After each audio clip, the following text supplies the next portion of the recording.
Hi everybody, it's me, Corrie Sommers, your local Los Angeles realtor. Today on Close with Corrie, we're going to be discussing the home buying process and the three main contingencies you have to protect yourself when purchasing a new home.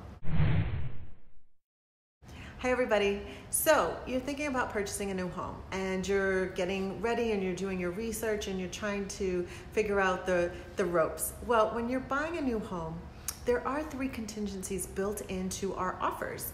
And regardless of what state you're in, they're pretty much the same. I am going to be speaking from a California perspective, but everything I'm sharing with you pretty much holds true in other states. So your first contingency in protecting yourself when purchasing a home is... So your first contingency is your inspection contingency. Now this is your inspection period. Typically, when you are buying a home, the offer, we put in an inspection period, and it can vary, like 7 days, 10 days. If you are up against competition, we're gonna wanna shorten that window. But this is the time that you have to do a home inspection, to check out anything that you want to do research on in the home, go to the city, look for permits, do all of that investigation. Let's say you're buying a home in the hills and you want to get a structural engineer out, or you want to have a chimney inspection because the chimney looks like it hasn't been used in years and you use the fireplace a lot, so that's important to you, or you want to get a termite inspection. Any of those things need to take place during this inspection contingency period. Once the inspection contingency period is over, your opportunity to negotiate on any items that are not working. For example, I really like to explain in a home inspection in terms of going to a general physician. Your home inspector knows a little bit about a lot, but they're not an expert in any one thing. So they're gonna be able to say, hey, the roof appears to be 20 years old, but there's some problems and we see leaking in the attic or in that sort of thing, and so we know that there's some damage and we know something needs to be taken care of. Or, hey, your water heater's on its last leg, but it's working. Or your furnace is not working, or the AC is not working. This is the time to address issues that are not working. It's not time to get a brand new roof just because the roof is 20 years old. It's not time to get a brand new water heater just because the water heater might be another 2 to 3 years out of its shelf life. It is time to address actual issues. And your agent, when you're working with a buyer's agent, is really going to represent you and negotiate to get those items fixed or to get you a credit. Now, what's really important about your inspection contingency is this. Say you uncover something on your own, or with the home inspector, you uncover something that was unexpected and that just says, whoa, I don't want this home. I'm biting off more than I can chew. I think this is a problem. Really talk to your agent first to make sure that this is a problem, because sometimes we get a little emotional, or if it's your first time buying, you might think it sounds big and scary and it's actually a really small fix. Also, it's really great to ask a lot of questions of your home inspector during the home inspection.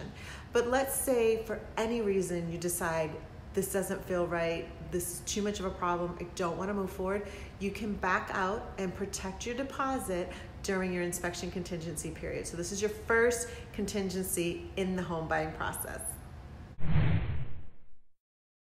So let's talk about our second contingency in the home buying process. Now, our second contingency that protects you as a buyer is the appraisal. Your home theoretically should appraise for the purchase price, especially if you're getting a loan. Now, sometimes that doesn't happen and sometimes it doesn't matter. You might be coming in with like 20 or 30 or 40% down on cash. You really want this home and it's off by 10,000 or 5,000 or maybe 50,000 or 100,000 depending on your price point. But either way, the appraisal contingency is built into your offer so that it offers some protection.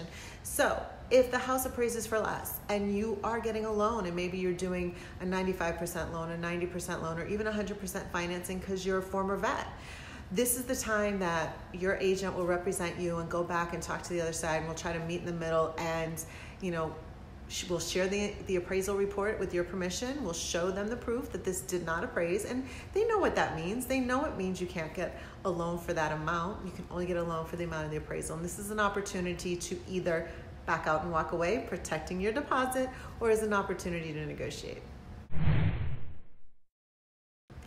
So let's get to your third built-in contingency that protects you as a buyer in the purchase transaction. And this is your mortgage commitment. So in order to get a loan, you have to get a fully approved mortgage commitment from your lender. And this happens towards the end of the process. And it typically will happen about a week before your close.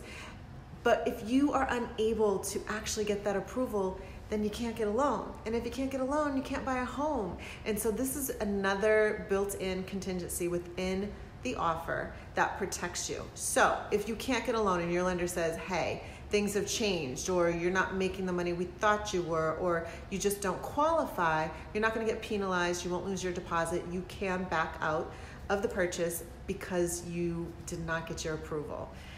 Hopefully that doesn't happen, because if you're all the way at the end, you've gone through all the pain of doing the home inspection and all your research and you're ready to go. So hopefully that doesn't happen to you, but it's just a safety net to protect you in case, hey, what if you lose your job, right? Right at that end, a week before closing, you just lost your job and now you don't have income coming in, or this just changes everything for you. It allows you to walk away and still retain your deposits. So I hope this information has been helpful today here on Close with Corrie. I want to thank you for watching my YouTube channel. And if you haven't subscribed yet, please do and click that bell for updates. I really appreciate you. And if you have any comments or questions, please do so. Not please do so, but please go ahead and write them below. I am watching and reading and responding. And if there's anything you would like to see me do a video about that would be helpful to you, please let me know. Thank you so much, you guys. You have a wonderful day, and I will be back next week.